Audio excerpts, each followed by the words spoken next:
부동산 대출금리 2에서 6% 폭등으로 인한 영끌족의 비극. 지금 당장 알아야 할 자산 방어 전략이 공개됩니다.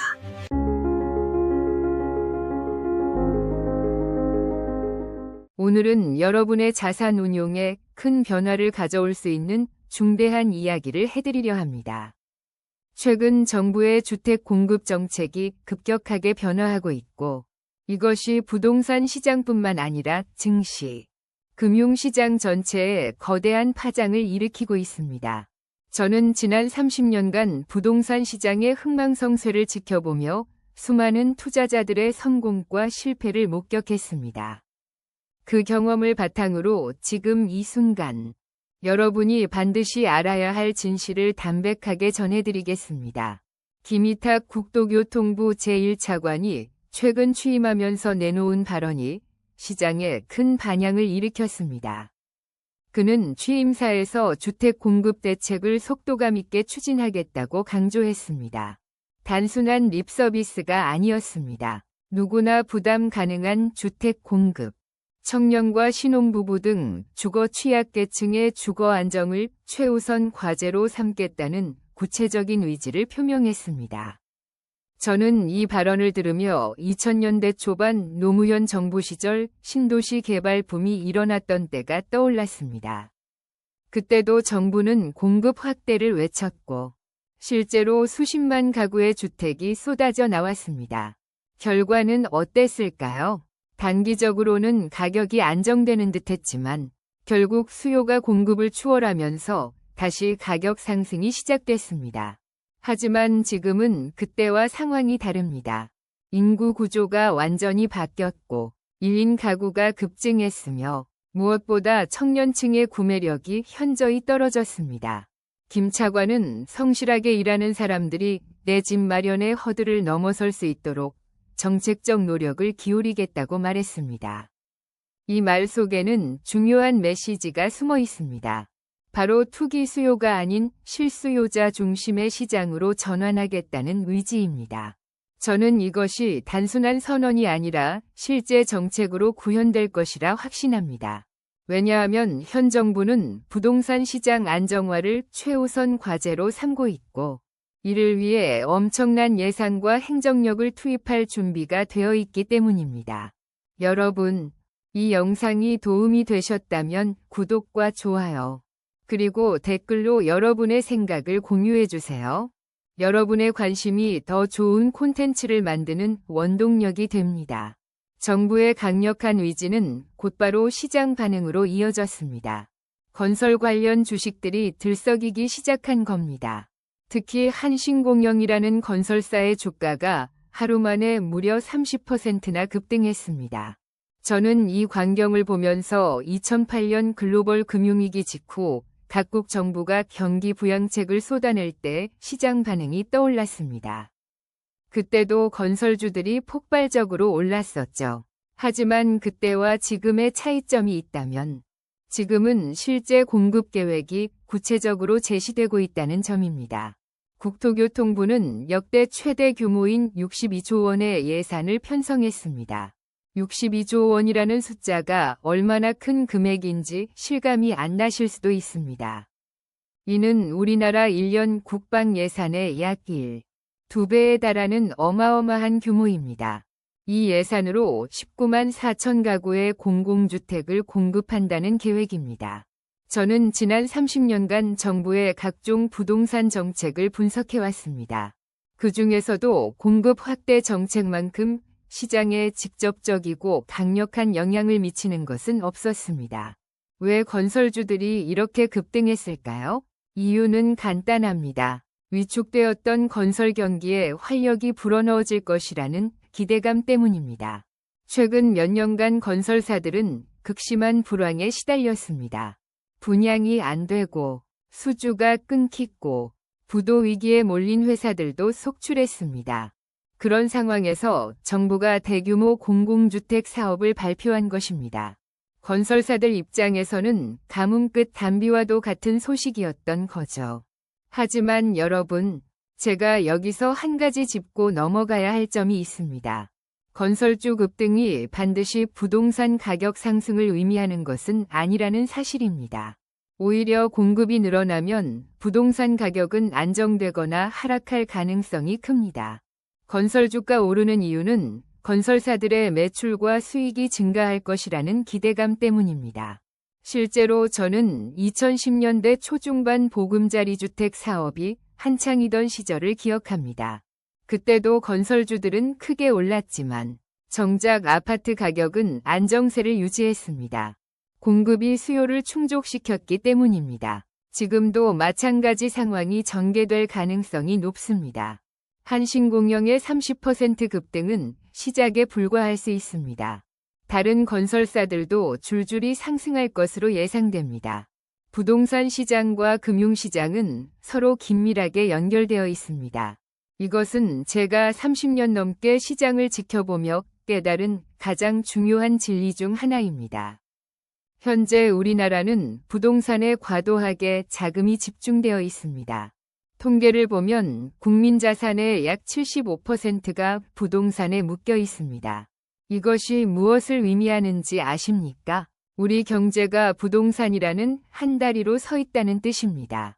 저는 1990년대 일본의 부동산 버블 붕괴를 직접 연구한 적이 있습니다.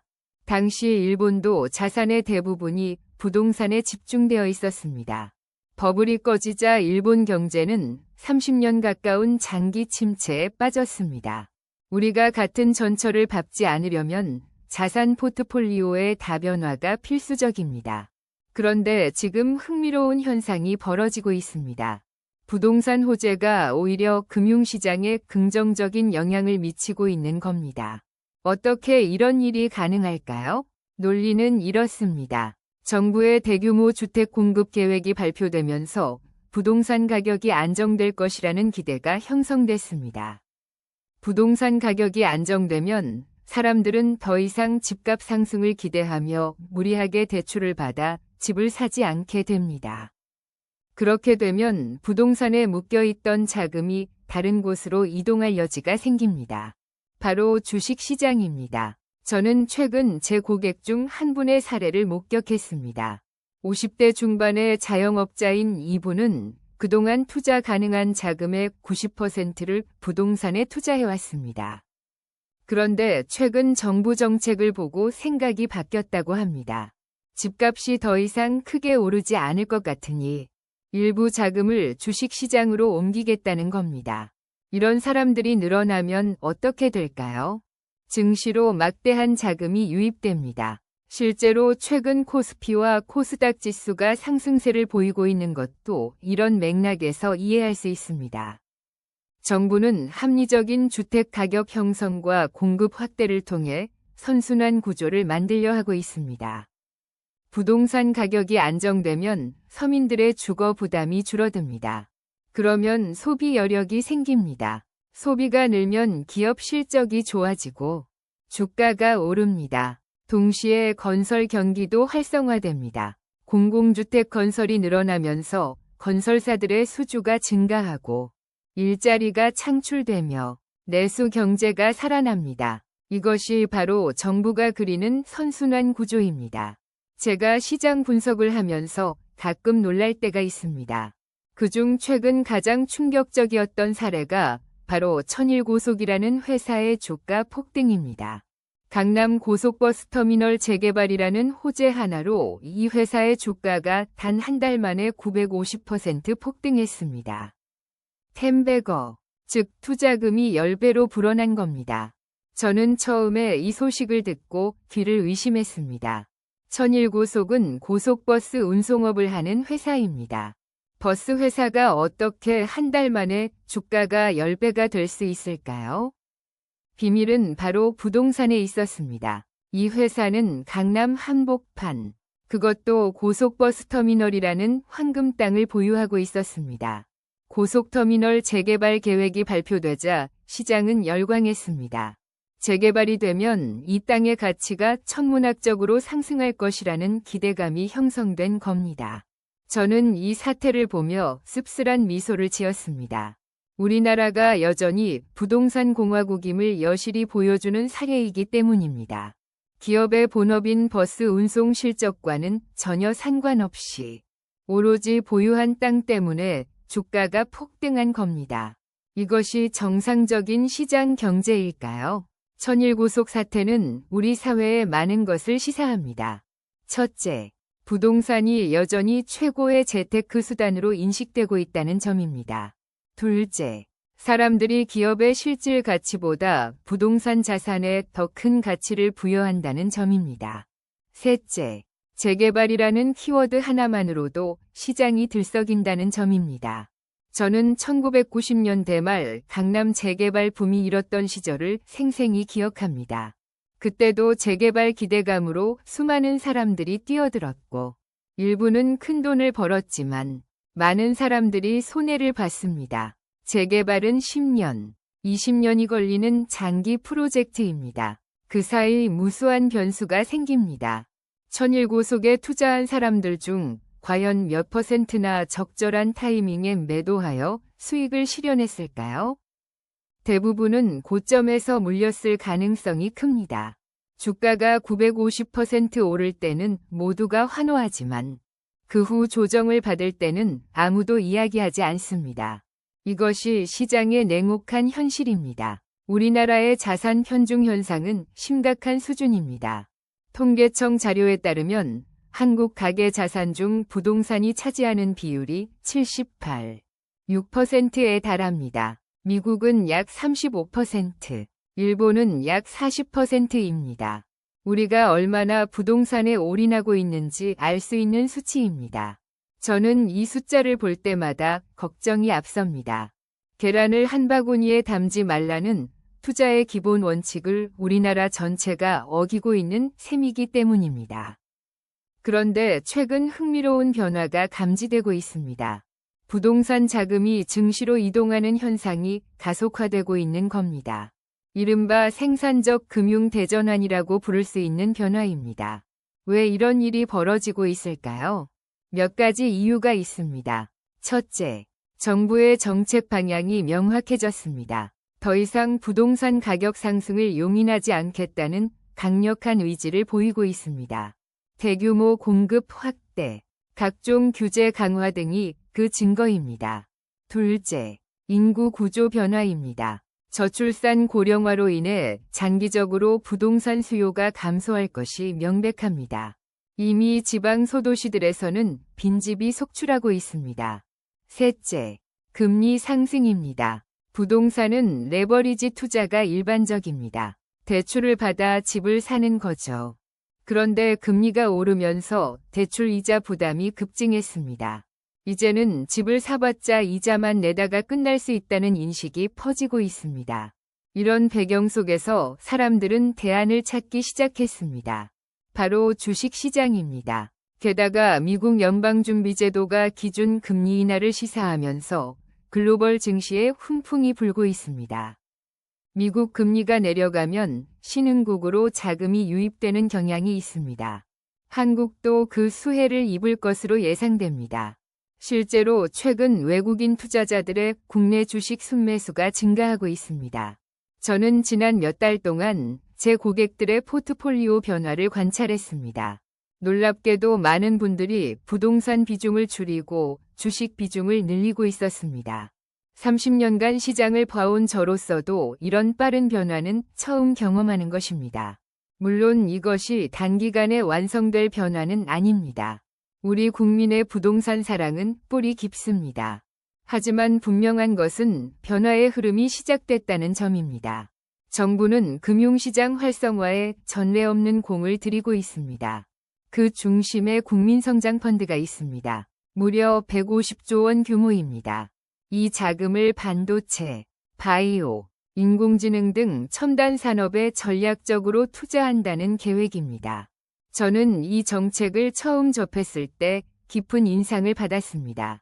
정부가 마침내 부동산이 아닌 실물 경제, 그것도 미래 먹거리 산업에 집중하기 시작했다는 신호로 읽혔기 때문입니다. 부동산 시장이 과열되면 어떤 문제가 생길까요? 자원 배분의 왜곡입니다. 똑똑한 인재들이 공학이나 과학 대신 부동산 투자에 몰두하게 됩니다. 기업들도 연구개발보다 부동산 투자에 더 큰 관심을 갖게 됩니다. 이렇게 되면 국가 경쟁력은 떨어질 수밖에 없습니다. 정부는 이 문제를 정확히 인식하고 있습니다. 그래서 부동산이라는 비생산적 자산 대신 실질적인 산업 육성과 주거 안정에 초점을 맞추는 겁니다. 150조 원이라는 규모도 놀랍지만 더 중요한 것은 이 돈이 어디에 쓰이느냐입니다. 반도체는 우리나라의 핵심 산업입니다. 삼성전자와 SK 하이닉스는 세계 메모리 반도체 시장을 주도하고 있습니다. 하지만 경쟁이 치열합니다. 중국의 추격이 거세고 미국도 자국 반도체 산업 육성에 천문학적 자금을 쏟아붓고 있습니다. 이런 상황에서 정부의 전략적 투자는 필수적입니다. 실제로 일본을 비롯한 해외에서도 한국 반도체 산업에 긍정적인 전망을 내놓고 있습니다. 일본의 한 증권사는 최근 보고서에서 한국 반도체 기업들의 목표 주가를 대폭 상향 조정했습니다. 글로벌 자본의 관심이 한국 금융시장으로 집중되고 있다는 증거입니다. 저는 최근 외국인 투자자들과 미팅을 가질 기회가 있었습니다. 그들이 가장 관심 있어 하는 것이 무엇이었을까요? 바로 한국 정부의 산업 정책이었습니다. 특히 반도체와 배터리, 바이오 분야에 대한 지원 계획을 상세히 물어봤습니다. 이들은 한국이 부동산이 아닌 실물 산업에 집중하기 시작했다는 점을 매우 긍정적으로 평가했습니다. 국민성장펀드의 또 다른 의미는 서민들도 첨단 산업의 성장 과실을 나누어 가질 수 있는 기회를 제공한다는 점입니다. 펀드에 가입하면 삼성전자, SK 하이닉스 같은 우량 기업에 간접 투자하는 효과를 얻을 수 있습니다. 지금 부동산 시장에는 묘한 역설이 존재합니다. 시장은 각종 규제와 자금 경색으로 얼어붙어 있는데 주택담보대출 금리는 치솟고 있습니다. 5년 전만 해도 주담대 금리가 2%대였습니다. 지금은 어떻습니까? 6%를 넘나들고 있습니다. 무려 3배가 올랐습니다. 저는 최근 한 젊은 부부를 상담한 적이 있습니다. 2년 전 서울 변두리에 30평대 아파트를 10억 원에 샀습니다. 자기 자금 2억 원에 8억 원을 대출받았죠. 당시 대출 금리는 연 3%였습니다. 이자만 연간 2,400만 원이었습니다. 두 사람이 맞벌이로 버는 돈이 세전 8천만 원 정도였으니 감당할 만했습니다. 그런데 최근 변동금리 대출이 6%로 올랐습니다. 이자가 연간 4,800만 원이 된 겁니다. 무려 2배로 뛴 거죠. 이 부분은 이제 벌어들이는 돈의 대부분을 이자 갚는 데 써야 합니다. 원금 상환은 엄두도 못 냅니다. 이런 사람들이 한둘이 아닙니다. 통계에 따르면 변동금리 주담대를 받은 가구가 전체의 약 40%에 달합니다. 이들 모두가 금리 인상의 직격탄을 맞고 있습니다. 더 큰 문제는 환율입니다. 원달러 환율이 불안정하게 움직이고 있습니다. 환율이 오르면 수입 물가가 상승하고 이는 인플레이션으로 이어집니다. 인플레이션을 잡기 위해 중앙은행은 금리를 더 올릴 수밖에 없습니다. 악순환입니다. 저는 2008년 글로벌 금융위기 때를 떠올립니다. 당시에도 금리 급등으로 인해 수많은 사람들이 집을 잃었습니다. 하우스 푸어라는 신조어가 생겨난 것도 그때입니다. 집은 있지만 가난한 사람들이죠. 지금도 비슷한 상황이 전개되고 있습니다. 집값은 오르지 않는데 이자 부담만 늘어나니 실질적으로는 손해를 보는 겁니다. 게다가 일부 지역에서는 집값이 실제로 떨어지고 있습니다. 2021년 고점 대비 10%, 20% 하락한 곳도 있습니다. 여기에 금리 부담까지 더해지면 투자자들의 고통은 이루 말할 수 없습니다. 정부는 이런 상황을 모르지 않습니다. 서민 금융 지원 대책을 내놓고 있지만 근본적인 해결책은 아닙니다. 금리는 시장이 결정하는 것이고 정부가 인위적으로 낮출 수 있는 게 아니기 때문입니다. 마지막으로 가장 중요한 이야기를 하겠습니다. 2021년은 부동산 시장의 관기가 절정에 달했던 해입니다. 서울 아파트 값이 사상 최고치를 경신했고 영끌이라는 말이 유행했습니다. 영혼까지 끌어모아 집을 사야 한다는 뜻이었죠. 당시 많은 사람들이 빚을 내서 집을 샀습니다. 지금 돌이켜보면 최악의 타이밍이었습니다. 통계를 보면 충격적입니다. 2021년에 집을 산 사람들 중 약 80%가 아직도 시세 차익을 얻지 못하고 있습니다. 다시 말해 10명 중 8명이 손해를 보거나 본전인 상태입니다. 서울 일부 지역의 경우 더 심각합니다. 고점 대비 수억 원이 하락한 곳도 있습니다. 예를 들어 강남 재건축 아파트를 40억 원에 샀는데 지금 시세가 35억 원입니다. 5억 원 손해입니다. 여기에 대출 이자까지 계산하면 실질 손실은 더 큽니다. 저는 이런 분들을 상담하면서 안타까움을 금할 수 없습니다. 대부분 집이 계속 오를 거라는 믿음으로 무리하게 투자했던 분들입니다. 그런데 시장은 그들의 기대를 저버렸습니다. 증시와 부동산의 차이가 여기에 있습니다. 증시 대형주는 단기 조정을 받더라도 장기적으로는 회복할 가능성이 높습니다. 기업이 계속 성장하고 이익을 내기 때문입니다. 하지만 부동산은 다릅니다. 특히 고점에 물리면 빠져나오기가 매우 어렵습니다. 유동성이 낮기 때문입니다. 주식은 클릭 한 번으로 매도할 수 있지만 부동산은 사겠다는 사람이 없으면 팔 수가 없습니다. 제가 30년 넘게 시장을 보며 깨달은 교훈이 있습니다. 부동산 투자에서 타이밍만큼 중요한 것은 없다는 것입니다. 오를 때 사서 더 오를 때 파는 게 이상적이지만 현실은 그렇지 않습니다. 대부분 고점에서 사서 저점에서 팝니다. 그러니 손해를 볼 수밖에 없습니다. 지금 영끌족 분들에게 드리고 싶은 조언이 있습니다. 조급해하지 마십시오. 부동산 시장은 사이클이 깁니다. 10년, 20년 단위로 움직입니다. 지금 손해를 보고 있어도 장기적으로 보유하면 회복할 가능성이 있습니다. 단, 그때까지 버틸 수 있어야 합니다. 이자 부담을 감당할 수 있는지, 생활비는 충분한지 냉정하게 계산해 보십시오. 앞으로 부동산 시장은 근본적으로 변할 것입니다. 투기판이 아니라 실수요자 중심의 주거 안정시장으로 전환될 겁니다. 정부도, 시장도, 국민도 모두 그 방향으로 가고 있습니다. 확실한 가격 조정기가 올 때까지 차분하게 준비하십시오. 성급한 투자는 독이 됩니다. 여러분의 소중한 자산을 지키는 것, 그것이 가장 현명한 투자입니다. 이 영상이 도움이 되셨다면 구독 버튼을 눌러주시고 좋아요와 알림 설정도 부탁드립니다. 여러분의 성공적인 자산 관리를 위해 앞으로도 최선을 다하겠습니다. 감사합니다.